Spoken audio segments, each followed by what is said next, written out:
जय श्री कृष्णा। आप सभी को फाल्गुन मास की आमल की एकादशी की ढेरों शुभकामनाएं। आज हम बात करेंगे कि आने वाली जो एकादशी है, आमल की एकादशी या आंवला एकादशी, ये किस दिन है, इसका व्रत किस दिन किया जाएगा। क्योंकि आप सभी जानते हैं 9 तारीख और 10 तारीख दोनों ही दिन एकादशी बताई जा रही है। तो पंचांग में इसका क्या वर्णन मिलता है, क्या विवेचन है, आपको व्रत 9 को करना चाहिए या 10 को करना चाहिए और क्यों करना चाहिए।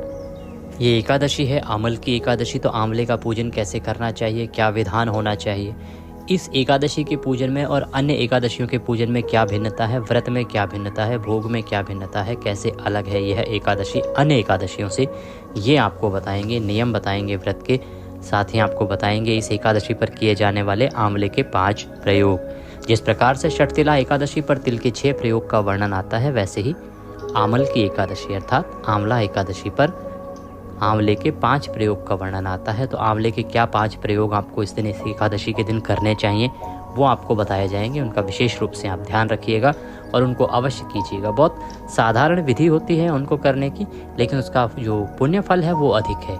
कोई भी एकादशी जो होती है ना, उसका एक अलग नियम होता है, उसकी कुछ अलग विधियाँ होती हैं, उनके अनुसार जब उसको किया जाता है ना, तभी उसका पुण्य फल आपको प्राप्त होता है।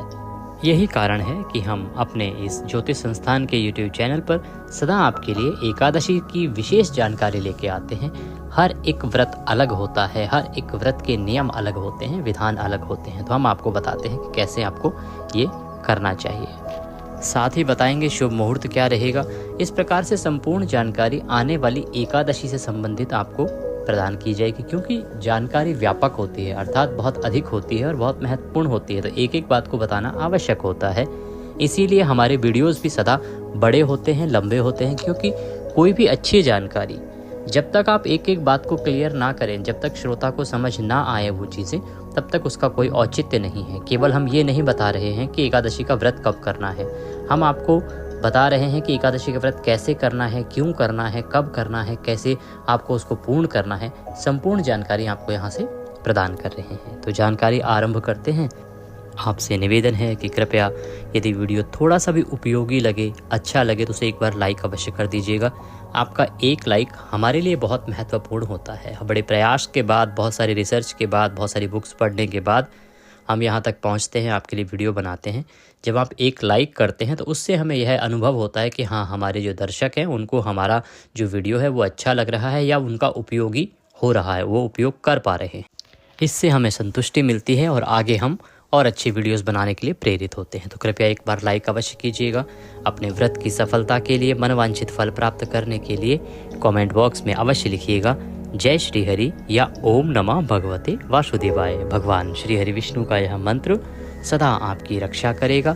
इससे एक ऊर्जा उत्पन्न होती है जो कि सदा ही आपके जीवन में सकारात्मक परिवर्तन लेके आती है, इसलिए आपको अवश्य ही लिखना चाहिए।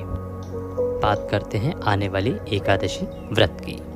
फाल्गुन के महीने की जो दूसरी एकादशी होती है, शुक्ल पक्ष की एकादशी, उसको कहते हैं फाल्गुन शुक्ला एकादशी, आमल की एकादशी या आंवला एकादशी, जो आने वाली है और 9 तारीख को यह आरंभ होगी, 10 को समाप्त होगी। व्रत कब करना है इसके बारे में जानकारी आगे देंगे। इस एकादशी का महत्व क्या है, देखिए इसके महत्व का आप इस प्रकार से समझिए। आपने कार्तिक का स्नान बहुत बार किया होगा, कार्तिक में बहुत वर्णन आता है कि आंवले का जो वृक्ष है या आंवला जो है ना, उसमें भगवान श्री हरि विष्णु और माता लक्ष्मी का वास है। भगवान श्री हरि विष्णु और माता लक्ष्मी उस मनुष्य पर सदा प्रसन्न रहते हैं जो आंवले की पूजा करता है। ये वर्णन कार्तिक मास के महात्म्य में भी आता है, कार्तिक कथा में भी आता है, विष्णु पुराण में भी आपने सुना होगा। और ये जो एकादशी है, इस एकादशी पर आंवले का पूजन ये डबल रूप से महत्वपूर्ण हो गया। कैसे? एक तो एकादशी भगवान श्री हरि विष्णु की सबसे प्रिय तिथि है। आप सभी जानते हैं कि उत्पन्ना एकादशी की कथा में, वृतांत में सुना होगा आपने कि किस प्रकार से एकादशी ने भगवान श्री हरि विष्णु की रक्षा करी थी मुर नामक दैत्य से, और उसके बाद भगवान विष्णु ने आशीर्वाद दिया था कि जो कोई एकादशी के दिन मेरा पूजन करेगा उसकी सभी मनोकामनाएं मैं स्वयं पूर्ण करूंगा। और इसीलिए एकादशी भगवान श्री हरि विष्णु को सर्वाधिक प्रिय है। और उसमें भी आंवले की पूजा जो भगवान श्री हरि विष्णु को अति प्रिय है, जिस पर भगवान और माता लक्ष्मी वास करते हैं, इसलिए ये एकादशी जो है वो बहुत महत्वपूर्ण हो जाती है, क्योंकि इस पर आपको एक प्रकार से दोगुनी भक्ति का मौका मिल रहा है और दोगुनी रूप में भगवान श्री हरि विष्णु को प्रसन्न करने का अवसर प्राप्त होता है। तो आपको इस एकादशी पर आंवले का पूजन अवश्य करना चाहिए। आंवले के 6 प्रयोग अवश्य करने चाहिए। अभी पहले जानते हैं कि आपको पूजा कैसे करनी है, तदोपरांत आपको आंवले के 5 जो प्रयोग हैं उनके बारे में बताएंगे। आंवला एकादशी के दिन जो मुख्य रूप से सामग्री की आवश्यकता होगी उसको आप एक स्थान पर नोट कर लीजिए, जिससे कि आप उसको इकट्ठा करके और व्रत वाले दिन आराम से पूजन कर सकें। तो आपको सामग्री के लिए चाहिएगा, सबसे पहले तो आंवले का वृक्ष आपके पास होना चाहिए या आंवले का पौधा आपके पास होना चाहिए। दूसरा, आंवले का फल लीजिएगा भगवान को अर्पित करने के लिए। भगवान की तस्वीर होनी चाहिए। कोई चौकी अगर आपके पास है तो बहुत उत्तम है। उस पर बिछाने के लिए यदि पीला वस्त्र भी मिल जाता है तो वह भी बहुत उत्तम है। एक तांबे का लोटा लेना है। तांबे के लोटे में आपको पहले गंगा जल या त्रिवेणी का जल भरना है, उसके बाद उसमें शुद्ध जल भर लेना है। इसके अतिरिक्त रौली, मौली, पान, सुपारी, लौंग, इलायची, धूप, दीप, नैवेद्य, फूलों की माला, खुले फूल हों तो वह ले लीजिएगा। सुगंध अर्पित करने के लिए इत्र यदि मिल जाए तो इत्र लीजिएगा। इस एकादशी पर पूर्ण कुंभ की स्थापना का भी विधान बताया गया है। यदि आपके लिए संभव हो करना तो आप एक घड़ा लीजिएगा मिट्टी का। पंच पल्लव लीजिएगा। पंच पल्लव अर्थात आम के पत्ते या अशोक के पत्ते लीजिएगा। उस पर पूर्ण पात्र रखिएगा। एक नारियल की आवश्यकता होगी। नारियल पर लपेटने के लिए या तो लाल वस्त्र लीजिएगा, अन्यथा मौली से भी काम चला सकते हैं।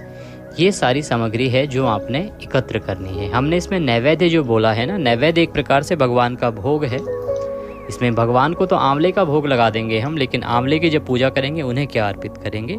इसके लिए कोई मिठाई आपके पास हो तो वो रखिएगा, मिठाई नहीं तो फल रखिएगा, फल नहीं तो मिश्री भी रख सकते हैं। ये सारी सामग्री है, इसको आप समय से एकत्र कर लीजिए।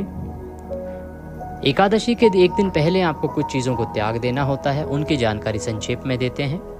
मसूर की दाल नहीं खानी है। लाल मसूर जो होता है ना, मसूर की दाल नहीं खानी है। चने की दाल नहीं खानी है। हरी सब्जियां नहीं खानी है। इसके अतिरिक्त हनी, शहद आपको इस दिन नहीं खाना चाहिए। मांस, मदिरा आदि अवश्य आपको त्याग देने चाहिए। तामसिक पदार्थों का भी प्रयोग इस दिन वर्जित बताया गया है, तो आपको लहसुन, प्याज आदि भी त्याग देने चाहिए। एकादशी वाले दिन आपको सुबह सूर्योदय से पहले उठना चाहिए। उठने के बाद स्नान आदि करके स्वच्छ वस्त्र धारण करके आपके पूजा स्थल की साफ सफाई करिए और उसके बाद पूजन के लिए बैठ जाइए। पूजन के स्थल 2 हो सकते हैं आपके। एक तो वहाँ जहाँ आंवले का वृक्ष है। यदि आपने कहीं इतना बड़ा आंवले का वृक्ष लगा रखा है कि उसको लाया नहीं जा सकता, अंदर हिला नहीं सकते, तो आप वहीं बैठ के पूजन करेंगे। अन्यथा आपका जो पूजन स्थल है वहाँ पर आप आंवले के पौधे को ले आइएगा और वहाँ पूजन करिएगा। अब यहाँ पर एक और प्रश्न उठता है, बहुत बड़ा प्रश्न उठता है, क्योंकि आंवले का जो पौधा है ना वो सबके पास होता नहीं है। पहले भी हमारी माताओं बहनों के सवाल हमारे पास आए हैं कि आंवले का पौधा यदि ना हो तो क्या करें। देखिए, आंवले का पौधा सही कह रहे हैं आप, सबके घरों में नहीं होता। मंदिरों में होता है, सभी ना तो मंदिर जा सकते हैं और सबके मंदिरों में होता भी नहीं है। तो इस अवस्था में इसका एक उपाय है। इसका एक उपाय ये है कि आंवले का फल आप लेंगे, उसको वृक्ष के रूप में स्थापित हम करवाएंगे और उसका पूजन करेंगे, इस भाव से कि आप आंवले के वृक्ष का पूजन कर रहे हैं, आंवले के पेड़ का पूजन कर रहे हैं। विधान हम आगे बताने जा रहे हैं। तो ये सब चीज़ें आप सामग्री पहले एकत्र कर लीजिए। जहाँ आपने पूजन करना है ना, वहाँ पे आसन लगा के बैठ जाइए। भगवान की स्थापना हम करवाएंगे विधि से, आंवले की स्थापना हम करवाएंगे विधि से। आप आसन लगा के बैठ जाएं। लोटे में आपने जल भरने से पहले त्रिवेणी या गंगा जल डाला होगा, फिर शुद्ध जल भर लिया होगा। अब सभी सामग्री का और सभी स्थान का शुद्धिकरण करना है, आपने पवित्रीकरण करना है। मंत्र हम यहाँ से पढ़ते हैं। आप एक पुष्प लीजिएगा और उस पुष्प से, लोटे से जो जल है ना लोटे में, उसमें पुष्प को डुबो के और सभी सामग्री पर जल छींटे मारिएगा, जल छिड़क दीजिएगा। ओम पवित्रो अपवित्रवांग सर्वांग वस्थांगतो पिवाम यह स्मरेत पुंडरीकाक्षम सभयंतरः शुचियो। इस प्रकार से जल छिड़क के आपने सभी सामग्री का और स्थान का शुद्धिकरण किया है, पवित्रीकरण किया है। अब आप भगवान की स्थापना करेंगे। यदि चौकी आपके पास है तो चौकी पे पीला वस्त्र बिछाइए, उसके ऊपर भगवान को आसन देने के लिए पुष्प रखिए और उस पे भगवान को विराजमान कीजिए। भगवान की प्रतिमा या तस्वीर जो भी आपके पास है उसे विराजमान कीजिए। यदि चौकी आपके पास नहीं है तो कोई बात नहीं, आप पृथ्वी पर रखकर भी पूजन कर सकते हैं। पृथ्वी पर वही आसन के रूप में पुष्प रखिए, उसके ऊपर भगवान को विराजमान कीजिए। आपके पास चाहे तस्वीर हो, चित्र हो या प्रतिमा हो, आप किसी भी चीज़ को रख के पूजन कर सकते हैं। आंवले को आप स्थापित करेंगे, पुष्प रखिए, पुष्प रख के उसके ऊपर आंवले को विराजमान कीजिए। जिन लोगों के पास आंवले का वृक्ष नहीं है, पौधा नहीं है, वो आंवले के फल को स्थापित करेंगे। तो एक आंवला लीजिए और उस आंवले को किसी पात्र में रखिए। कोई बर्तन लीजिए, तांबे का हो तो बहुत उत्तम है, तांबे या पीतल का। उसमें आसन के रूप में पुष्प रखिए, उसके ऊपर आंवले को स्थापित कर दीजिए। आप यदि पूर्ण कुंभ स्थापित कर सकते हैं तो पूर्ण कुंभ स्थापित कीजिए। एक घड़ा लीजिए, घड़े में त्रिवेणी युक्त जल तथा शुद्ध जल भरिए और उसके ऊपर पूर्ण पात्र लगाइए, पंच पल्लव लगाइए, नारियल को रखिए, नारियल का मुख अपनी तरफ रखिएगा, इस प्रकार से रखना है। लाल वस्त्र है तो नारियल पर लपेटिए और लाल वस्त्र नहीं है तो मौली उस पर लपेट दीजिए और कलश को आसन देते हुए अर्थात पुष्प रखते हुए उसके ऊपर आप कलश को स्थापित कीजिए, पूर्ण कुंभ को स्थापित कीजिए। इस प्रकार से आपने आंवले की स्थापना, भगवान श्री हरि विष्णु की स्थापना और पूर्ण कुंभ के रूप में कलश की स्थापना की है। अब हम पूजन आरंभ करेंगे। पूजन आरंभ करने से पहले धूप और दीप दोनों को प्रज्वलित कर लीजिए। अब अपने सीधे हाथ में चम्मच से जल लीजिएगा। लोटे में जो जल भरवाया था हमने उसी से हमको पूजन करना है, तो अपने सीधे हाथ में जल लीजिए और हाथ धो लीजिए। ओम हस्तो प्रक्षालनम। हाथ धोने के बाद अब जलाचमनी करेंगे। हम 3 बार मंत्र बोलेंगे, एक एक मंत्र पर एक एक चम्मच जल आपको आचमनी करना है अर्थात पीना है। सीधे हाथ पर जल रखते जाएंगे और पीते जाएंगे। ओम माधवाय नमः, जल लीजिए, पी जाइए। ओम नारायणाय नमः, जल लीजिए, पी जाइए। ओम केशवाय नमः, जल लीजिए, पी जाइए। ओम ऋषिकेशाय नमो नमः। हस्तो प्रक्षालनम, हाथ धो लीजिए, चम्मच से जल लीजिए हाथ पे और हाथ धो लीजिए। अपने आप को तिलक कीजिए, मौली बांधिए।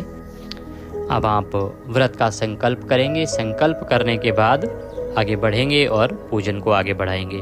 संकल्प करने के लिए 1 रुपये का सिक्का सीधे हाथ में रखिए और जल लीजिए। 3 बार बोलिए ओम श्री विष्णु, ओम श्री विष्णु, ओम श्री विष्णु। अपना नाम, अपना गोत्र, जिस स्थान पर बैठकर आप संकल्प कर रहे हैं वहाँ का मकान नंबर, क्षेत्र का नाम, शहर का नाम, फाल्गुन मासे शुक्ल पक्षे आमल की एकादशायाम पुण्यतिथियो एकादशी मध्ये भगवान श्री हरि विष्णु एवं धात्रे व्रत पूजनम संकल्पम संकरिष्ये। बोलिए सौ श्री विष्णु शरणौ शरणम प्रपद्ये और वह संकल्प भगवान के चरणों में अर्पित कर दीजिए। संकल्प करने के बाद अब सबसे पहले आप पूर्ण कुंभ यदि आपने स्थापित किया है तो क्योंकि कलश है, कलश की स्थापना पहले की जाती है, उसमें सभी देवताओं का वास होता है, इसीलिए फिर धात्रेय का पूजन करेंगे। धात्रेय अर्थात आंवले का पूजन करेंगे, तदुपरांत भगवान श्री हरि विष्णु का। कलश का पूजन करने के लिए पद्य अर्घ आचमनी आप अर्पित करेंगे, तो पुष्प से कलश देव को 3 बार जल के छींटे दीजिए। ओम पद्यम समर्पयामि, ओम अर्घ्यम समर्पयामि, ओम आचमनीम समर्पयामि।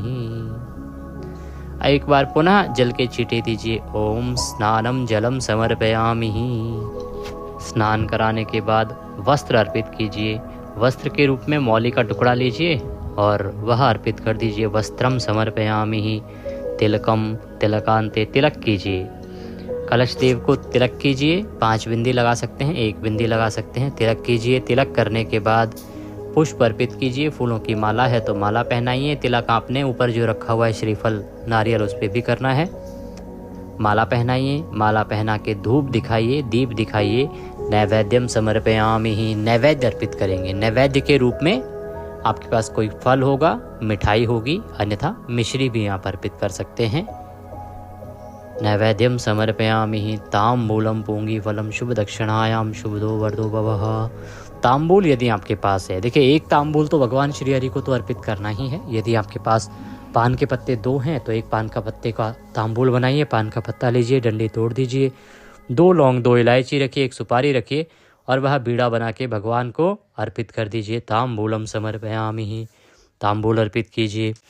ताम्बूल नहीं हो तो कोई बात नहीं, परंतु भगवान विष्णु को अवश्य आप अर्पित कीजिएगा। 1 ताम्बूल अवश्य रखिएगा। इसमें आप बना बनाया मीठा पान भी ला सकते हैं, अन्यथा पान का पत्ता, उसमें 2 लौंग 2 इलायची और 1 सुपारी रख के पान का बीड़ा बनता है, ये अर्पित किया जाएगा। ताम्बूलम पोंगी फलम शुभ दक्षिणायाम शुभदो वरदो भवः। दक्षिणा अर्पित कीजिए कलश पर और नमस्कार कीजिए। कलश पूजन के बाद आपको धात्रेय जी का पूजन करना है, आंवले का पूजन करना है। आंवले का पूजन करने के लिए सबसे पहले चम्मच से आंवले को जल अर्पित करेंगे। ओम पद्यम समर्पयामिहि, 1 चम्मच जल लीजिए, आंवले की जड़ों में अर्पित कर दीजिए। जो लोग आंवले के फल पे पूजन कर रहे हैं वो आंवले को अर्पित कर देंगे, जो आपने किसी पात्र में किसी कटोरी में रखा होगा ना, उस पे अर्पित कीजिए आंवले पर। ओम पद्यम समर्पयामिहि, ओम अर्घ्यम समर्पयामिहि, ओम आचमनीम समर्पयामिहि, 3 बार जल छोड़ दिया। अब आप स्नान कराएंगे। स्नान कराने के लिए आप खूब सारा जल ले लीजिए, 1 गिलास, लोटा, जो भी आपके पास पात्र है, तो जल अर्पित करेंगे, स्नान कराएंगे धात्रेय जी को। और जो आप आंवले के फल पर पूजन कर रहे हैं तो आप 1 चम्मच जल से ही स्नान कराएंगे। ओम स्नानम जलम समर्पयामिहि, ओम धात्रे नमः, ओम धात्रे नमः। जल अर्पित करते हुए यह मंत्र बोलते जाइए, ओम धात्रे नमः, ओम धात्रे नमः, ओम धात्रे नमः। ओम दुग्ध स्नानम। अब दूध अर्पित कीजिए, कच्चा दूध लीजिए, पानी में मिलाइए, या आपके त्रिवेणी का जल है तो उसमें मिलाइए और वह अर्पित कीजिए धात्रेय जी को। ओम दुग्ध स्नानम समर्पयामि, ओम दुग्ध स्नानम समर्पयामि, दुग्ध स्नानम समर्पयामि। ओम धात्रे नमः, ओम धात्रे नमः, ओम धात्रे नमः। दुग्ध से स्नान कराने के बाद इसके बाद शुद्धोदक स्नानम। शुद्धोदक स्नान के लिए पुनः शुद्ध जल लीजिए और अर्पित कर दीजिए। वस्त्रम उपवस्त्रम। वस्त्र अर्पित कीजिए, वस्त्र के रूप में मौली का 1 टुकड़ा तोड़िए और आंवले को चढ़ा दीजिए, अर्पित कर दीजिए। वस्त्रम उपवस्त्रम। चंदनम महत् पुण्यम पवित्रम पापनाशनम। चंदन अर्पित कीजिए। आप धात्रेय जी को अर्थात आंवले को चंदन लगाइए, तिलक लगाइए। तिलक लगा के पुष्पम समर्पयामि, पुष्पम समर्पयामि, पुष्प अर्पित कीजिए। माला है तो माला पहनाइए। धूपम दर्शयामि, दीपम दर्शयामि, धूप दिखाइए और दीप दिखाइए। नैवेद्यम समर्पयामि, नैवेद्य के रूप में आंवला देव को भोग लगाइए। भोग में आपके पास जो भी हो, आप फल अर्पित कर सकते हैं, मिठाई हो तो मिठाई चढ़ाइए, अन्यथा मिश्री भी आप अर्पित कर सकते हैं, जो आपके पास उपलब्धता हो। कुछ चीज़ें ऐसी होती हैं जो आपको अवश्य लानी होती हैं और कुछ चीज़ें ऐसी होती हैं कि जो भी आपके पास उपलब्ध हो वो चढ़ा दीजिए। शुभ दक्षिणायाम शुभदो वरदो भवः। शुभ दक्षिणा अर्पित कीजिए धात्रेय जी को और नमस्कार कीजिए। आंवला देव को प्रार्थना कीजिए कि हे देव, हमने आपका ये पूजन किया है, हम पर प्रसन्न हो और भगवान श्री हरि विष्णु का आशीर्वाद हमें सदा मिलता रहे, हमारे घर में उनका सदा वास रहे, माता लक्ष्मी का हमारे घर में सदा वास रहे, ऐसा आशीर्वाद प्रदान करें और अपनी कृपा हमारे ऊपर बनाए रखें। अब आप भगवान श्री हरि विष्णु का पूजन करेंगे। भगवान का पूजन करने के लिए आपने यदि प्रतिमा रखी है तो बहुत उत्तम है, प्रतिमा नहीं तस्वीर है, चित्र है, तो उसके आगे 1 कटोरी या कोई पात्र रखिए जिसमें कि आप जल आदि जो पूजन की सामग्री है वो अर्पित करेंगे। सबसे पहले भगवान को पद्य, अर्घ, आचमनी अर्पित कराना है। 1-1 चम्मच जल अर्पित कीजिए। ओम पद्यम समर्पयामि, ओम अर्घ्यम समर्पयामि, ओम आचमनीम समर्पयामि। अब भगवान को स्नान कराएंगे। यहाँ पर जिनके पास त्रिवेणी का जल है वो त्रिवेणी के जल से स्नान कराइएगा। ओम त्रिवेणी जल स्नानम समर्पयामि। ओम नमः भगवते वासुदेवाय, ओम नमः भगवते वासुदेवाय, ओम नमः भगवते वासुदेवाय। प्रेम से जल अर्पित कीजिए जड़ों में, और जो तस्वीर पर पूजन कर रहे हैं वो सामने रखे पात्र में 1 चम्मच जल छोड़ दीजिए। अब आप पंचामृत से स्नान कराएंगे। पंचामृत स्नानम। पंचामृत बनाइए, दूध, दही, घी, शहद, शक्कर और त्रिवेणी का जल उसमें मिला लीजिए, उससे आप स्नान कराइए। प्रतिमा है तो अच्छे से स्नान कराइए भगवान को पंचामृत से, अन्यथा पुष्प पर पंचामृत लगाइए और वह तस्वीर के सामने रखे पात्र में अर्पित कर दीजिए। पंचामृत स्नानम समर्पयामि। पंचामृत स्नान कराने के बाद शुद्धोदक स्नानम। शुद्ध जल से स्नान कराएंगे तो आप त्रिवेणी का जल लीजिए, शुद्ध जल लीजिए या गंगा जल लीजिए और उससे भगवान को स्नान कराइए प्रेम से, या 1 चम्मच जल तस्वीर के सामने रखे पात्र में अर्पित कर दीजिए। शुद्धोदक स्नानम जलम समर्पयामि। इत्र फुलेल लेपनम। भगवान को इत्र अर्पित कीजिए। इत्र अर्पित करने के लिए रुई पर इत्र लगाइए या पुष्प पर लगाइए और वह भगवान को चढ़ा दीजिए। इत्रम समर्पयामि। वस्त्रम समर्पयामि, वस्त्र अर्पित करेंगे। वस्त्र के रूप में मौली का एक टुकड़ा तोड़िए और वह भगवान को चढ़ा दीजिए। वस्त्रम समर्पयामि, वस्त्रम उपवस्त्रम यज्ञोपवीतम। यज्ञोपवीत आपके पास जनेऊ होगी तो जनेऊ भगवान को चढ़ाइए। जनेऊ चढ़ाने से पहले उस पर थोड़ी सी रौली लगा लीजिएगा। जनेऊ चढ़ाइए भगवान को। जनेऊ चढ़ा के यज्ञोपवीतम समर्पयामि, यज्ञोपवीत के बाद तिलकम, तिलक लगाइए भगवान को। चंदनम महत्वपूर्णम पवित्रम पापनाशनम, चंदन लगाइए। चंदन लगा के पुष्पों की माला पहनाइए। पुष्पम समर्पयामि, पुष्पम समर्पयामि। धूप दीप दर्शनम, धूप दिखाइए भगवान को। दीप दिखाइए भगवान को। धूप दीप दिखा के नैवेद्यम समर्पयामि, नैवेद्य अर्पित कीजिए। नैवेद्य के रूप में आप आंवला अर्पित करेंगे। आंवला चढ़ा दीजिए भगवान को। नैवेद्यम समर्पयामि। जल आचमनिम कुरुहु, जल आचमनी कराइए। 1 चम्मच जल लीजिए भगवान को अर्पित कर दीजिए। जल आचमनिम कुरुहु। तांबूलम पूंगी फलम शुभ दक्षिणायाम शुभदो वर्धो भवः, तांबूल अर्पित कीजिए। आपके पास मीठा पान है तो वो चढ़ाइए, अन्यथा पान का पत्ता लीजिए, डंडी तोड़ दीजिए, 2 लौंग 2 इलायची उसमें रखिए, सुपारी रखिए, बीड़ा बना के वह भगवान को अर्पित कर दीजिए। तांबूलम पूंगी फलम शुभ दक्षिणायाम, दक्षिणा अर्पित कीजिए। जो भी आप अर्पित करना चाहते हैं दक्षिणा अर्पित करके भगवान को प्रणाम कीजिए। इस प्रकार यह पूजन करने के बाद अब आपको एकादशी की कथा सुननी है। एकादशी की सही कथा ही आप सुने। आपके इसी चैनल पर प्रत्येक एकादशी की कथा सुनाई जाती है। एकादशी की कथा के साथ यदि विष्णु सहस्त्र नाम आप सुनते हैं तो वह और भी उत्तम माना जाता है। दोनों ही चीज़ें आपको इस चैनल पर सुनाई जाती हैं और इस बार हम एक ही वीडियो में पहले कथा और फिर विष्णु सहस्त्र नाम एक ही वीडियो में आपको सुनाएंगे। तो चैनल पर नए हैं तो आप कृपया सब्सक्राइब कर लीजिए, जिससे कि आपको सही जानकारियाँ प्राप्त होती रहें और आप पूरा लाभ ले सकें। सब्सक्राइब करने के बाद एक बेल का निशान आता है, घंटे का निशान, उसको अवश्य दबा दीजिएगा, तभी आपको सारे वीडियोस मिलते हैं। अन्यथा सारे वीडियो आपको मिलते नहीं हैं, वीडियो छूटते जाते हैं। तो सब्सक्राइब करें और जो बेल का निशान है उसको ज़रूर ही दबा दें। तो कथा सुनेंगे, कथा सुन के विष्णु सहस्त्र नाम सुन के आरती करेंगे और नियमों के अनुसार दिन को व्यतीत करेंगे। नियम क्या हैं? आपको ब्रह्मचर्य का पालन करना है, किसी से लड़ाई झगड़ा नहीं, वैर भाव नहीं रखना, शुद्ध आचरण के साथ दिन को व्यतीत करना है। आहार में फल आहार आपको लेना है, अन्न ग्रहण नहीं करना है, नमक आदि नहीं खाना चाहिए। हाँ, सेंधा नमक आज के समय में जो है खाया जा सकता है, काली मिर्च का प्रयोग आप कर सकते हैं। इसके अतिरिक्त जो अन्न आदि चीज़ें हैं या जो साधारण नमक और जो मिर्च आदि हैं, मिर्च मसाले आदि, वो कहीं भी प्रयोग में नहीं आते हैं। फलाहार आपको आज के दिन करना होता है। दिन को भगवान के चरणों में मन को लगाते हुए व्यतीत कीजिए। सायंकाल को भगवान का कीर्तन कीजिए, रात्रि का उजागरण कीजिए और अगले दिन व्रत का पारण कीजिए। ये होगी आपकी विधि। पारण के बारे में हम आपको पारण विशेष वीडियो में अवश्य बताएंगे। अभी बताते हैं कि 5 प्रयोग आपको इस दिन आंवले के क्या करने चाहिए, जो बहुत आवश्यक है। जिस प्रकार से षठ तिला एकादशी पर तिल के 6 प्रयोग थे, वैसे ही आंवला एकादशी पर आंवले के 5 प्रयोग हैं। सबसे पहले आंवले से स्नान। तो जब आप जल भरेंगे उसमें थोड़ा सा आंवला डाल लीजिएगा। आप काट के भी आंवला डाल सकते हैं, जैसे भी प्रयोग करना चाहें, परंतु आंवले के युक्त जल से ही आपको स्नान करना चाहिए। भगवान को आंवला हमने भोग में अर्पित किया, पूजा में अर्पित किया, तो आंवले से पूजन दूसरा है इसका। आंवले का सेवन, आंवले का दान आपको अवश्य करना है और आंवले का दीपदान ये आपको अवश्य करना है। ये 5 प्रयोग हैं। दीपदान कैसे करना है इसके लिए हम वीडियो बना रहे हैं, शीघ्र ही आपके लिए उसको हम अपलोड करेंगे। उसका लाभ अवश्य लीजिएगा कि आंवले का दीपदान आप कैसे कर सकते हैं। तो फिर बता दें, आंवले का दीपदान करना है, आंवले का दान करना है, ब्राह्मण को दान करना है, आंवले का सेवन करना है, आंवला ही पूजा में अर्पित करना है, आंवले से स्नान करना है। ये 5 प्रयोग आंवले के आपको अवश्य करने चाहिए यदि आप एकादशी का, आंवला एकादशी का व्रत पूजन कर रहे हैं। तो त्रिवेणी जल अगर आप लेके आए हैं तो आपको कैसे अर्पित करना चाहिए उसका विस्तृत वीडियो हमने बनाया है, उसको अवश्य देख लीजिएगा।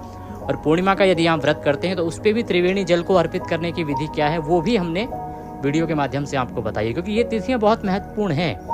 कुंभ के बाद पहली पूर्णिमा है तो पूर्णिमा ही बड़ी महत्वपूर्ण है। आमल की एकादशी और अधिक महत्वपूर्ण है, इनका लाभ लीजिए। अब बात करते हैं कि व्रत किस दिन किया जाएगा। देखिए, एकादशी तिथि जो है वो आरंभ हो रही है 9 मार्च को सुबह 7:45 पर और ये 10 मार्च को 7:44 पर समाप्त होगी। ऐसे में 10 मार्च को जो एकादशी है वो सूर्य के मुख से है और उसी दिन द्वादशी भी आ जाएगी, तो द्वादशी युक्ता व्रत भी हो जाएगा। और द्वादशी युक्ता व्रत जो है वो उत्तम होता है। सूर्य के मुख से एकादशी और द्वादशी युक्ता व्रत ये श्रेष्ठ होता है, इसीलिए आपको 10 मार्च को व्रत करना चाहिए और 11 को आपको इसका पारण करना चाहिए। जो लोग दशमी भेदा व्रत करते हैं, यदि किसी की मान्यता है कि वो दशमी भेदा ही करते हैं, तो वो लोग 9 मार्च को व्रत कर सकते हैं। उनके लिए पारण हम 10 मार्च को कैसे करना है ये भी बताएंगे, और जो 10 को व्रत कर रहे हैं 11 को पारण कैसे करना है इसकी जानकारी भी हम पारण विशेष वीडियो में आपको अवश्य ही देंगे। चैनल पर नए हैं तो सब्सक्राइब कर लीजिए। वीडियो थोड़ा भी अच्छा लगे तो प्लीज़ लाइक अवश्य कीजिएगा और कमेंट बॉक्स में अवश्य लिखिएगा जय श्री हरि।